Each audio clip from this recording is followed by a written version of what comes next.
यहाँ मिलेगी हर कहानी, प्यार की, हिम्मत की, परिवार।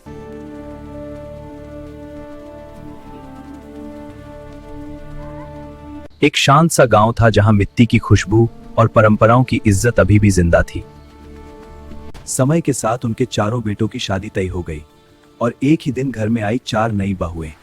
पहली बहू रूपा बहुत खूबसूरत थी, उसे अपनी सुंदरता पर गर्व था। दूसरी बहू कमीनी शहर के अमीर घर से आई थी, उसे पैसों पर गर्व था।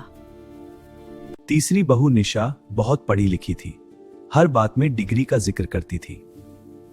चौथी बहू गौरी सादगी और संस्कार की मूरत थी, कम बोलती पर दिल से सबका ख्याल रखती। सावित्री देवी सब देख रही थी, उन्होंने सोचा वक्त सबका सच दिखाएगा। घर के कामों में तीनों बहुएं बहाने बनाती पर गौरी सुबह से शाम तक लगी रहती। हाँ, इतना सब कैसे होता है? गांव में तीज का त्योहार आया, सब सज धज कर तैयार हो गए। सजाद है। हाँ, और सब लोग कितने खुश लग रहे हैं।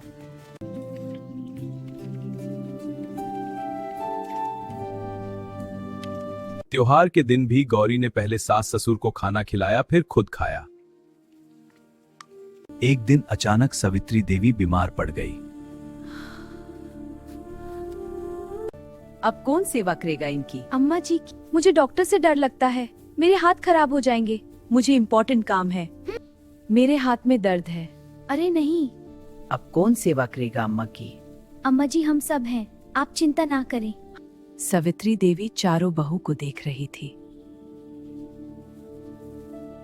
रात भर गौरी ने सास के सिरहाने बैठकर देखभाल की। गांव वाले भी कहने लगे चौथी बहू ही असली हीरा है।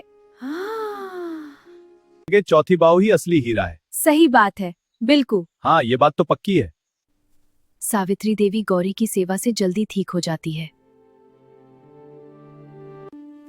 तीनों बहुओं को अपनी गलती पर पछतावा होता है। सावित्री देवी गौरी का सम्मान करती है, उसे प्यार करती है। सासुर जी, आपका आदर करना मेरा कर्तव्य है। ये सब फर्क दिख रहा है। ये परिवार इसके साथ ही समृद्ध होगा। सावित्री देवी ने सबको आंगन में बुलाया।